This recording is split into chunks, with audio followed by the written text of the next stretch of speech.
So I want to get into the interview with Charlie Kirk and Tucker Carlson. This was actually a really, really good debate, and I'm glad I watched it. However, it took me about 5 hours to watch it just because I would start it, get into it, get distracted, and it just took me forever to get through it, so I didn't really like that. And I'm not as far in as I want it to be. I did finish that interview, but I also wanted to watch Uncensored with Amazing Lucas, Jeffree Star, and then I also want to watch the one with Don Lemon because he's been talking about Charlie Kirk a lot, and he was the first person that I saw kind of playing clips out of context and all of that stuff. And so from what I saw, he went on Uncensored with Piers Morgan. Piers Morgan played the clip that got him fired, and all kind of chaos happened. So I'm looking forward to watching that discussion panel as well. As I was watching this interview between Charlie Kirk and Tucker Carlson, there were definitely a lot of funny moments, so I enjoyed the conversation for that reason. But it also made me very sad because this was, I think, one of the first interviews that I've seen outside of the college campus debate, and he did really well in this interview, I thought, Charlie Kirk. And so it was just really sad to see that by someone killing this person, he took away a really great influential person from us, because when people are saying, oh, he could have been president one day, I didn't really understand what they meant. And in a lot of ways, it's still kind of puzzling to understand exactly what happened here as far as understanding Charlie Kirk's influence and the impact he's had on our community, that literally millions of people are wanting to celebrate him. And even to this day, you do have people still playing his clips and stuff out of context. Like I saw one post earlier today where it was basically saying, oh, he said that black people were doing better under slavery before the 1940s, but in the clip it was from Jubilee. He said in the 1940s, so slavery ended in 1865, 1940, two different time periods. So people are making up and conflating two different things to make a point and making it seem like he said something that he didn't. And even though I already know this, I enjoyed seeing a TikTok earlier today where it was basically a guy talking about the Jubilee debate and the abortion and the whole if my 10-year-old got raped comment. And a lot of people don't realize that he didn't just throw that out there. It was someone else saying, oh, well, I'm going to test you and see if you hold to your principles in this situation. And so obviously he's principled, he's going to stand on whatever it is that he's saying, and he said yes. And so people are taking that and being like, oh, he's saying even in this horrible situation that he would still do this. Yes, he's standing on his principles, but he didn't bring up that example or that hypothetical in order to kind of, I guess, catch the other side in a gotcha moment. They did it to him and he just responded accordingly. He stuck to his principles. So anyway, we don't have to rehash that. I did a whole video on some clips that I found and my responses to that. But there are obviously some people who are still going to take him out of context. They're not going to bother to go and watch the full clips. And even if they watch the full clip, they're still going to hate him for X, Y, and Z reason, right? But at least we know the truth and we are happy to report on that. Now, in watching this interview, I got a better sense of why exactly Charlie Kirk and Nick Fuentes did not debate.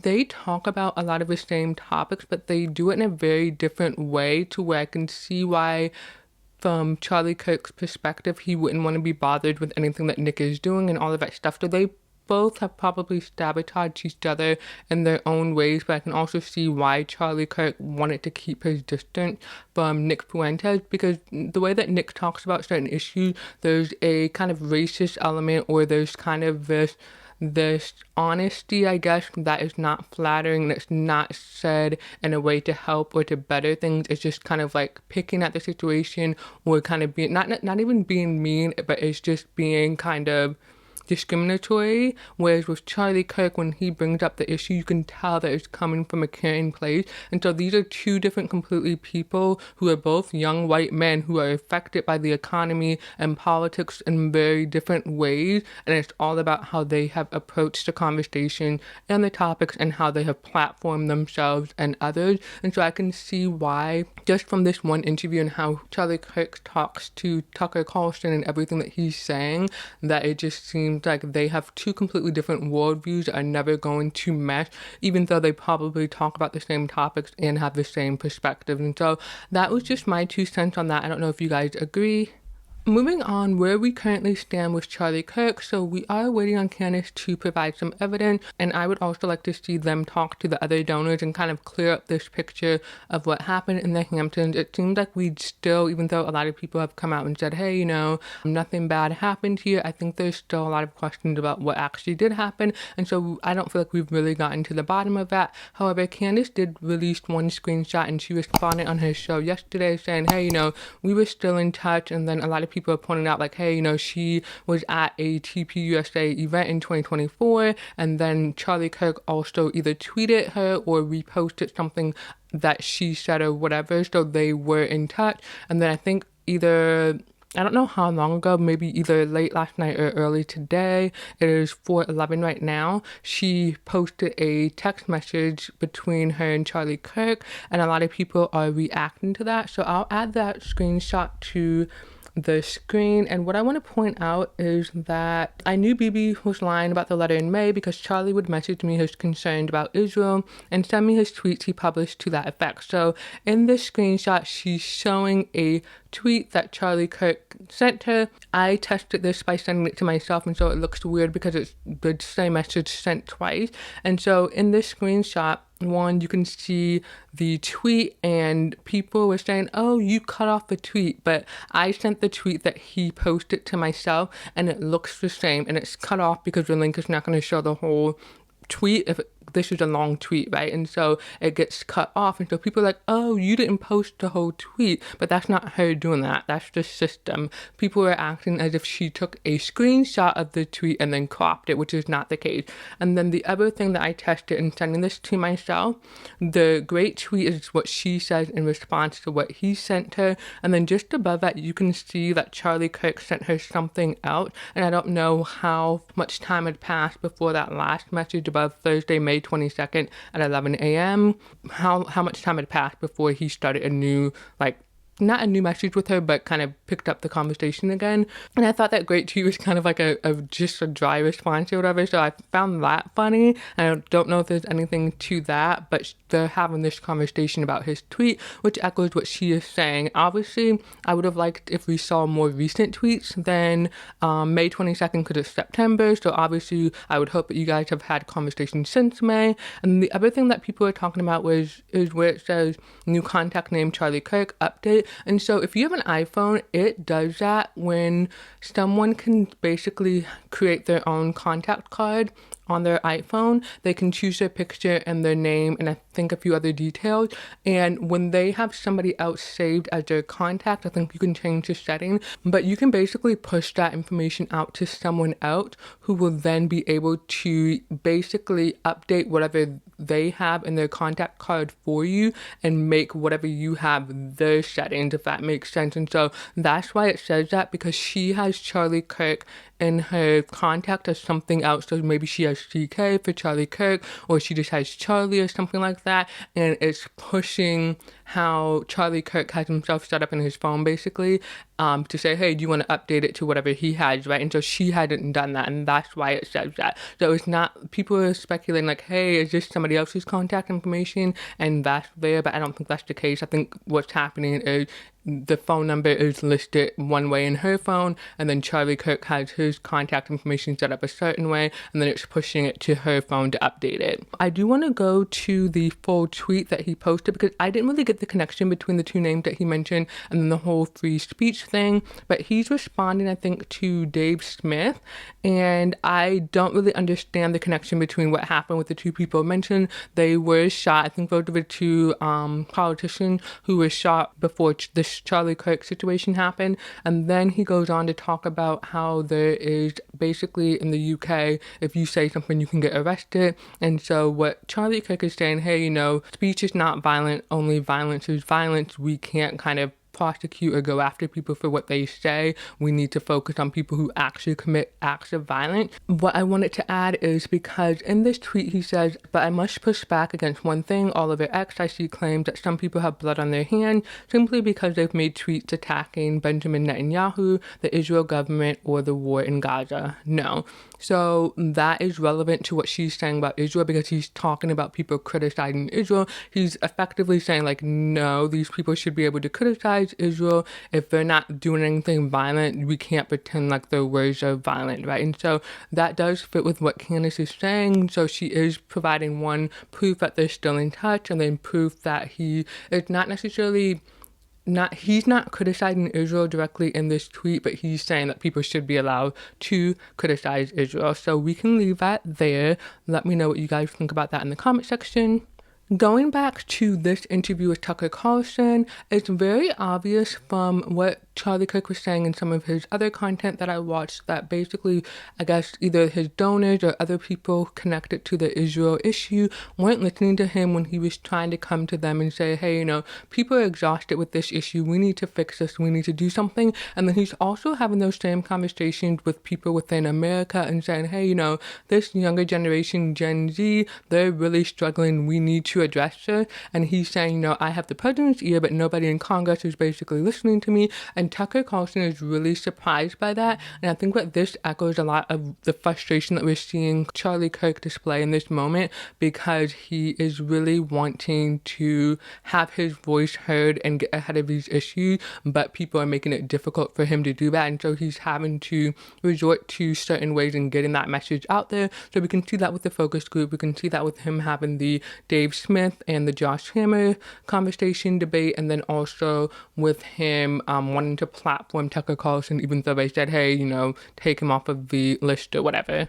Okay, so getting into the interview, there were a few different topics that came up, and they talked about Trump's shooting, which is really wild to hear because I'm watching this interview after Charlie Kirk shooting, his assassination, and so it is kind of sad to hear him talk about the way that Trump's assassination or attempted assassination was handled. And he talks about how the guy was on the roof, they didn't obviously have good security to prevent that from happening, and that's exactly what happened with Charlie Kirk. And so that is really wild to hear that back after what happened. And then also crazy to hear him talk about how the unanswered questions that he has around Butler and that shooting really bothers him. And so in that sense, I can understand why his friends or people who are close to him would be loud about figuring out the answers to what happened to Charlie Kirk, especially with so many unanswered questions regarding President Trump's shooting. So if you're a Republican, if you're conservative and all that stuff, and you're upset about how Trump's shooting was handled, you would obviously be upset about how Charlie Kirk's assassination was handled, because they basically stem from kind of like the same political climate, and then one is a dramatic escalation over the other.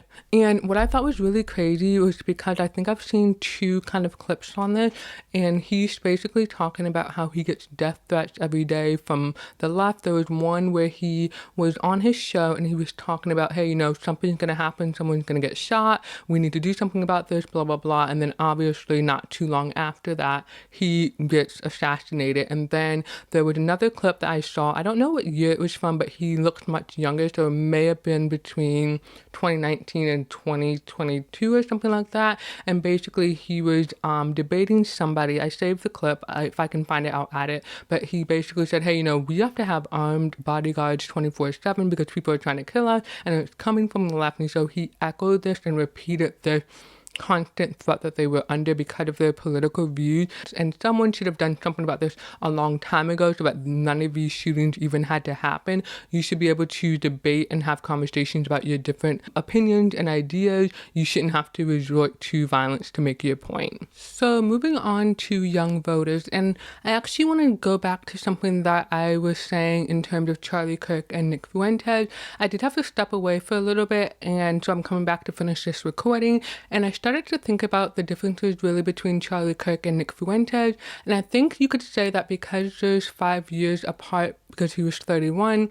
and I believe Nick Fuentes is like 26, 27, something like that. And so is it really just the 5 years that makes the difference in their position and their station in life, or is it their attitude, the way they communicate their messages and all of that stuff? Because you can say that if Nick Fuentes had the opportunities that Charlie Kirk had, would he be in the exact same spot as Charlie Kirk, or would he be where he is now? And that would be more around his messaging, his relationships with people and all of that stuff. And I don't know if that's a fair comparison or if you can even answer that question, but it is interesting to me that these are two white men who are being targeted in this country, being replaced, being told to shut up and you don't matter and all of that stuff, right? But we see two white men who have two completely different kind of like outcomes in life. But I mean, while he was alive, they had two completely different types of outcome. Their impact was different, their audience was different, but also kind of the same in a sense. And so that's just something that I really wanted to make sure that I added into this video, especially with Charlie Kirk being this guy who's made it in a sense, and he really trying to connect with the younger generation and figure out what is important to them and then trying to communicate that to the people who are in charge and all of that stuff, right? And so you could say in a sense he should be reaching his hand back to Nick Fuentes to say, hey, let me pull you up, let me bring you along and all of that stuff, right? But I think that because of how different they are, even him doing that is difficult. And so I do want to acknowledge that these are two white men, completely different outcomes and all of that stuff. And obviously we won't know how much further Charlie could have succeeded, how much further he could have reached and what he could have accomplished. And this makes me really frustrated and really upset for his family that they lost a husband, a father, a son, all of that stuff, right? And then we lost this person who had the potential to be a really great leader because he was so in tune with the audience that he represented, with the people he was trying to connect with. And that is super important because when you think about people in Congress, they're elected there, they're supposed to care about their voters, they're doing what their voters want, right? And he is showing that he's capable of speaking for an audience, of listening to them, and then trying to communicate their ideas. So I wish that people would have heard his messages and what he had to say in its full context and actually listened to him, because he really could have made a difference. So just going back to his connection to young voters and what he was trying to bring up, he was basically talking about how the economy is really bad for anyone under 30, and he was saying that the rise of Trump, the election of Trump, that was really a distress signal to say, hey, you know, something is really wrong with the economy. And then he's also saying that Mamdani is also a distress signal and saying, hey, you really need to fix our issues. And he keeps warning, hey, there's a revolution coming. You're not going to like the way it looks. It can either look very peaceful or it can look very chaotic, because this younger generation, they are super upset. They feel like there's no point in saving money because you lost money in 2008. And so if you are eventually going to lose it because the market is crap, right, you might as well spend the money. And so they had a really funny conversation just about how bad it is for the younger generation and people in general, but more specifically the younger generation. And so I do want to play this clip because this gave me the biggest chuckle, and not because I'm laughing at what people are going through, but just how shocked and surprised Tucker is. So we'll play the clip. Routinely cynical year over year as their net worth either stays at zero or goes into negative. Now, my question for every Republican senator and congressman watching this, if you do not know these four letters, then you are not doing your job. BNPL. Do you know what that means? No clue. Buy now, pay later. Buy now, pay later is how 60%, according to surveys, of Generation Z is paying for things month to month. They're not credit cards. So this is not regulated by credit bureaus.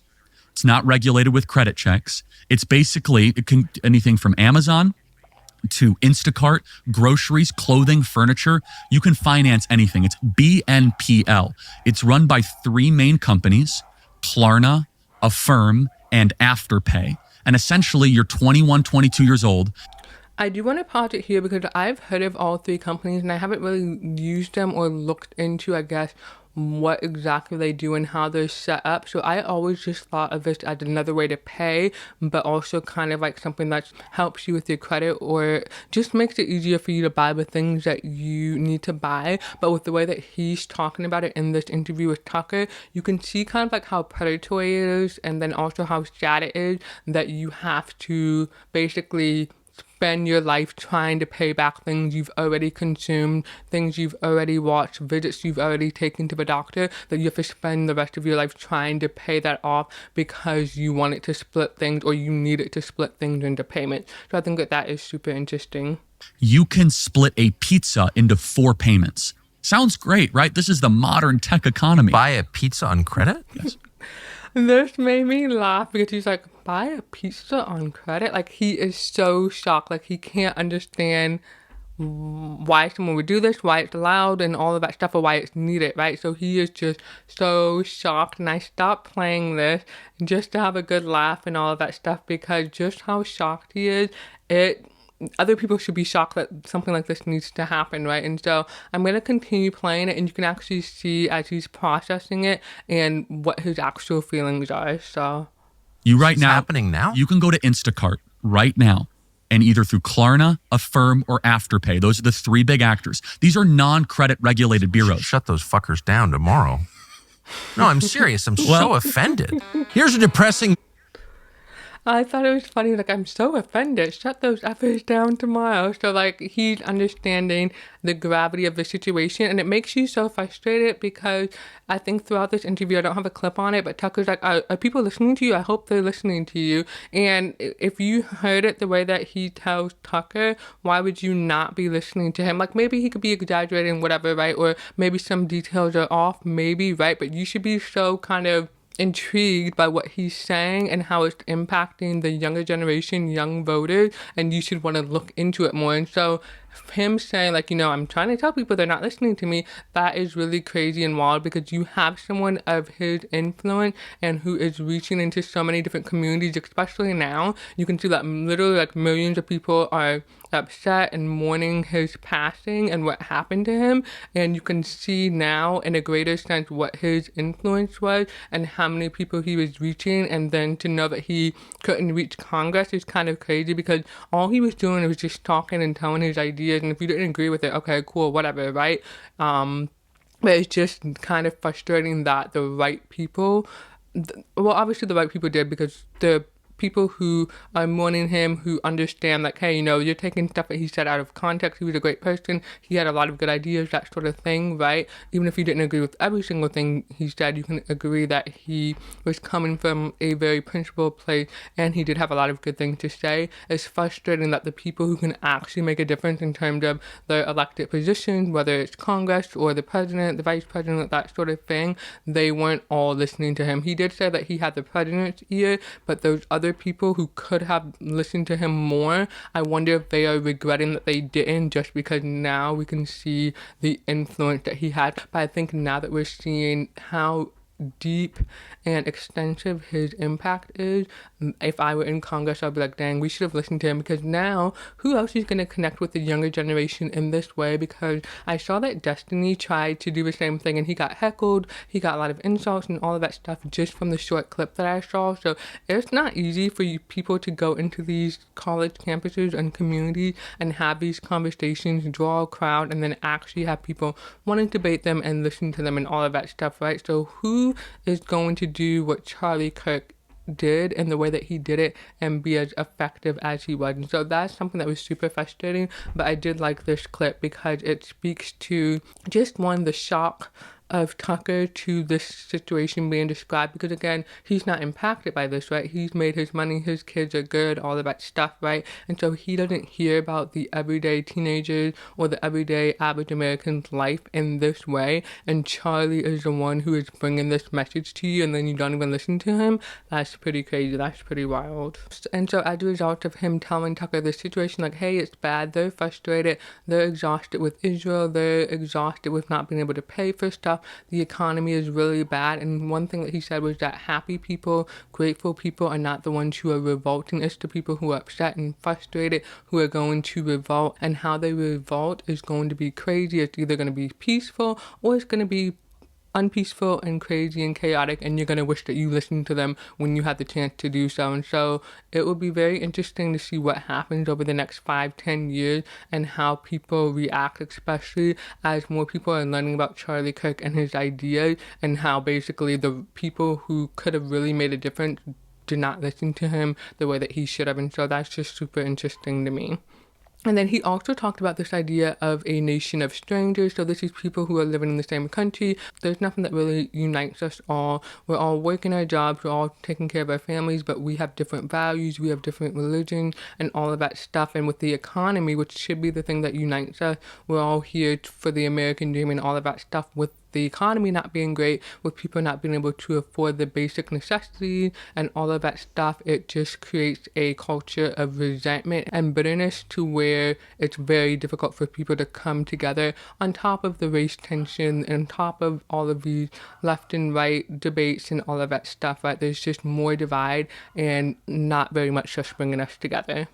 And then as a result of that, he talked about what's coming, and he called this the Lost Boys. And so really he's speaking to young men in America who are basically priced out of the economy. They're struggling when it comes to dating. And they talked about like how women don't want to date men who make less than them. They don't want to marry men who make less than them and all of that stuff.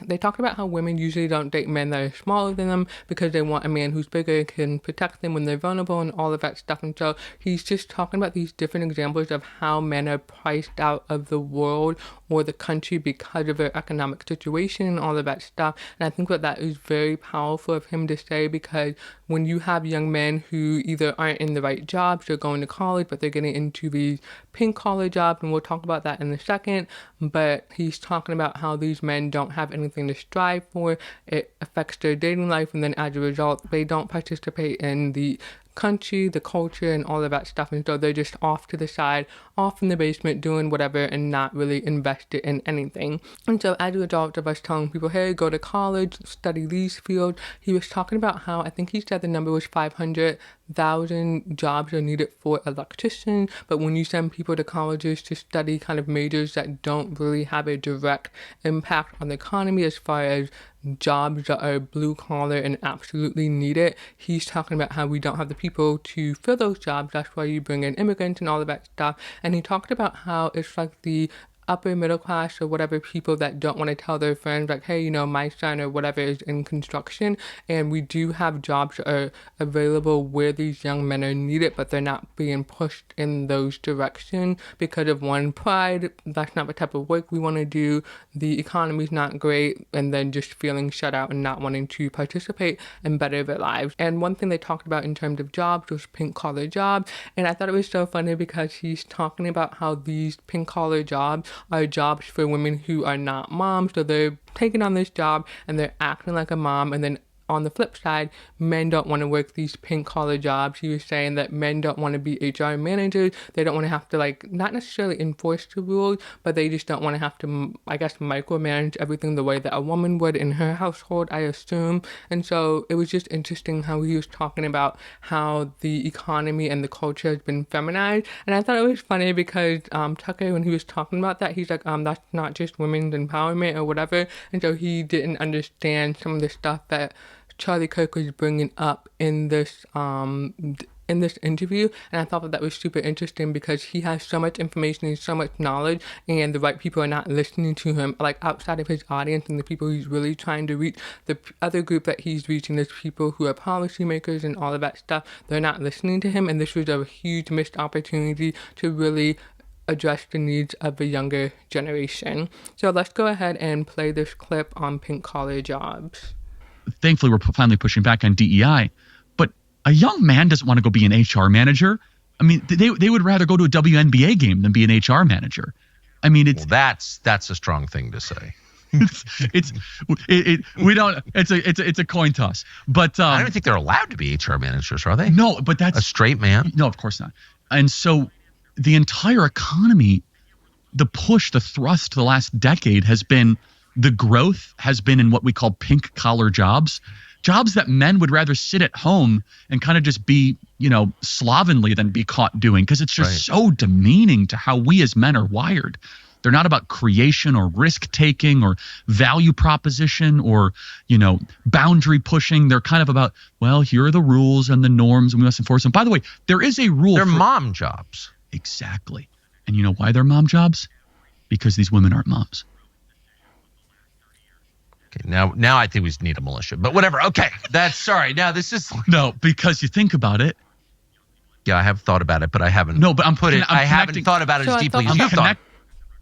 So I thought that was super interesting because in this conversation, they talked about the baby boomer generation, and they talked about how they've impacted the economy. And when they're looking at millennials and Gen Z, they're like, oh, you know, just work harder for it, or you guys are being lazy and all of that stuff without realizing how different the economy was for them than it is for us. And one thing they talked about was in 2008, I think the first time home owner was 30. Now it's 38. I got my first house at 32, so I'm kind of right there in the mark. And obviously that number is going to be much higher for people who are younger than me, because I'm 35. And so people are going to have to wait until they're 38 to get a house and all of that stuff. And I can't imagine what the economy is going to be at like 5-10 years from now when people are trying to buy their homes, because trying to buy a house during the pandemic or just shortly after was pretty crazy and insane as well. And so I do hope that it is easier for people to buy a home, because you should be able to live in a home that you can afford with the space that you want without being too crazy and having so much excess, right? Like space you don't need. But everyone should be able to afford a house, and having to wait later in life to not necessarily enjoy the things that you should be able to enjoy now, but having the basic things that you should be able to have them that now instead of having to delay it and pay it off later and all of that stuff. And so there's certain things that I think that you need to have a good life and to enjoy life.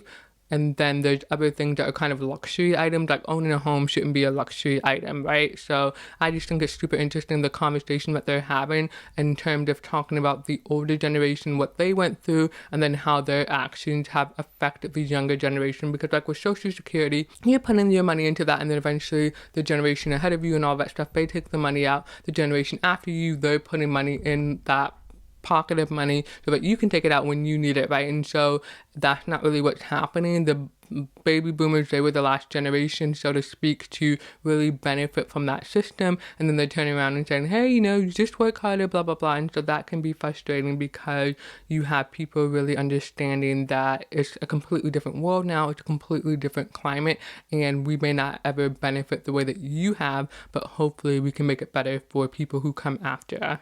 And I really like that Charlie Kirk talked about how Gen Z, they're not any lazier than any other generation. They are truly living in a different climate and a different culture to where things are just harder for them, like having to wait until 38 to buy your first house, when I think he was saying some people from like the baby boomer generation, they bought their first house maybe at 21. So 21, 30, 38, the number just keeps getting higher. But when you should be able to do the things that your parents or your grandparents were able to do much earlier in life, and that speaks to how drastically the economy and the culture has changed. And they also talked about the 2008 financial crisis. I remember that happening because my family was definitely affected by it, but I also don't know a whole lot about the details. I know that Ian Carroll did a video on this, and I have not gotten a chance to watch that. But in this interview, they were talking about how the people who made that happen or benefited from that situation, they were not held accountable. Nobody was arrested and all of that stuff. And so when you have like a huge situation like that impacts so many people, you should absolutely be arresting the people who made that happen, who did that for selfish reasons and all of that stuff, right? Because you hurt people and you messed up the economy and screwed it up for everyone else while you got yours. And so I absolutely agree that the people who perpetrated that, who made that happen, should be held accountable. And then the other thing they talked about was this idea of where our money is going and how that could be coming back into our economy and helping the younger generation. And so they talked about giving money to Ukraine and Israel, and obviously that money should be spent here in the United States. We have Americans that we need to help first before we help people in other countries, right? So I definitely agree with that. And there's this idea of because you're religious, because you're Christian, you should be giving and donating to other people, other countries, and all of that stuff. I don't necessarily agree with that, because when you go to church, you don't pay to go to church, but you may give something every week or every month or whatever the situation is, right? But it's your choice to do that. You may have some peer pressure to do that, but it's your choice, whereas our money is just automatically going to these things that we don't 100% have all the information on. I don't think it should be like that, especially in this type of climate where our money is already stretched so thin to where we can't pay for the basic things that we need, as he was saying from his example of people splitting a pizza into 4 payments, which is really crazy. And you can think about some people do use their credit card to buy a pizza, but one, they're getting rewards from that if they have a good reward system with their credit card, and then also they are building credit, whereas with the firm Klarna and Afterpay, you're not getting those rewards maybe, and then you may not even be building your credit. So that is definitely concerning, because it's kind of like you're just paying cash for everything and you don't really benefit in that sense when you pay cash for everything. Obviously, when you pay the full amount in cash, you're done with that payment. It doesn't come back to bite you in the butt or anything like that, right? But with credit cards, it's a whole different game. So I thought that conversation was interesting as well. Moving on to debt and healthcare. So this was a pretty funny conversation, because they were talking about healthcare, and they were talking about how basically people, I guess, were trying to extend their lives and be here longer and all of that stuff, and how people are talking about their health in a way that's kind of vain and kind of inconsiderate, and it's not about like helping the younger generation. And they were basically saying, you live your life, you produce life, and then you help it thrive. And basically they were just saying that older people are baby boomers, because they kept talking about baby boomers and how they're so kind of like self-obsessed, and they're really just focusing on what they can get out of this life, extending their life and all of that stuff, without really helping the younger people thrive. And I thought that was super interesting as well. They also talked about how medical debt and all of this other debt is really hurting Americans and younger people in general, to where they may go to the hospital, they have a $7,000 bill, and they spend the rest of their life trying to pay that off because they're in a job that doesn't pay as well, or they're just so stretched in terms of money and finances that it makes it difficult to get ahead, to break even, because they have so much debt. Now, in terms of how to represent the next generation, they were talking about how we need to make sure that we get good people elected into office, but they were also talking about how expensive this was and how difficult it was. And they named a few people, Lindsey Graham, and then also Mike Lee, and a few other names. And they talked about needing the right people in these seats who can really affect change and speak to the younger generation and conservatives. And so he was just saying that this is difficult because you have people who are elected into positions of power, but then they're also misaligned with the voters, and they're not really doing things that help the voters or the people that they need to be helping. And so he was just talking about how Trump exposed us, that the people in power, Congress, and all of that stuff, they weren't actually helping the voters or in line with their base and all of that stuff, right? And so he's really hinting at this new right, this new Republican kind of, I guess, body of people who are conservative, but they have a completely different approach, and they have different needs to the people who came before them. Those older Republicans and conservatives are out of touch with what is going on, and they need to wake up fast in order to prevent this rebellion that is heading their way, because things are so drastic and dire now. And the other thing they talked about was the mass demographic replacement, which is kind of similar to what they were saying with the white replacement theory, where white people are just being replaced. I like this term mass demographic replacement theory better, because it's talking about how basically, hey, we can't get you guys to vote the way we want you to, or we can't get you guys to see the things that we want to do, so we're just going to bring in new people to replace you who will vote the way that we want them to and do the things that we want them to do, right? And so he's talking about how that leads to immigration and having open borders, and that's just changing the makeup of society or a particular country. And they talked about how London looks completely different. They said that back in like the 1920s, I think London was 5% or something like that white, and now it's 29%. And so they're just talking about how these countries that had a very specific makeup and you knew them for that thing are very different. And it's also about how when you change the makeup of a country, whatever people are coming into that country, you don't enjoy that culture anymore because you perceive it in a very different light. Because I think Tucker Carlson was talking about all of these Arab countries that he's gone to. He really enjoys the culture when he's in those countries, but when they're in London or whatever, it's just so much chaos because it disrupts everything, and it's so unexpected, and it's just, why is this happening? And then what happens when this sort of thing happens, right? And so you see just mass chaos everywhere when you're just trying to flood all of these people into areas that they're not normally in, just so that you can change how the government or the people in power do things. I think that is really crazy. And so I'm glad that they spoke on that, because people have been talking about, oh, you're just replacing white people, but they don't really understand what that means. Because on one hand, yes, it is an ethnic cleansing, and we would say that about any other race of people if they were kind of like trying to be replaced or wiped out. And so he is speaking honestly and transparently here when he says, when you're trying to get rid of white people, you are kind of doing a ethnic cleansing, and so that should be acknowledged. But also too, when you are doing this for the purpose of just getting the votes you want, that is cool. That is something that shouldn't happen, because you should be trying to do what your constituents, what your voters, what the people who are native to your country need and want from the people in power, right? And so I think it is super important to address that there is this effort to get rid of the native people in whatever country they want, just so that you can bring in people who are going to vote the way that you want them to vote. Okay, so that was pretty much everything that I wanted to talk about in this video. There are some other things that I had a little bit more detail on, but I'm going to skip that for now because I want to kind of wrap up this video. But it was really sad to watch this interview knowing what has happened to Charlie Kirk, but then also understand the things that he was saying leading up to his assassination.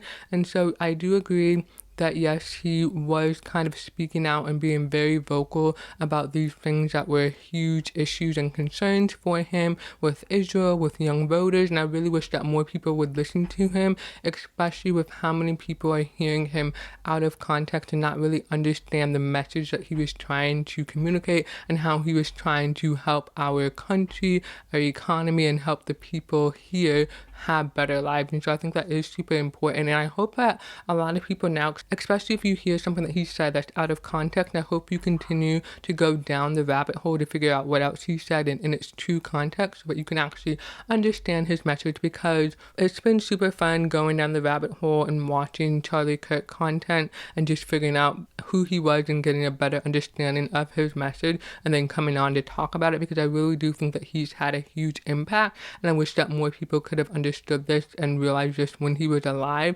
And I'm sad that we won't get to see him as president, but I do hope that somebody else is out there watching and they're seeing like, hey, I can make a difference, and they step up, they participate in their communities, and they really do try to be that voice that brings everyone together. So with that being said, I'm going to end this video. Thank you for watching, and I'll see you in the next one.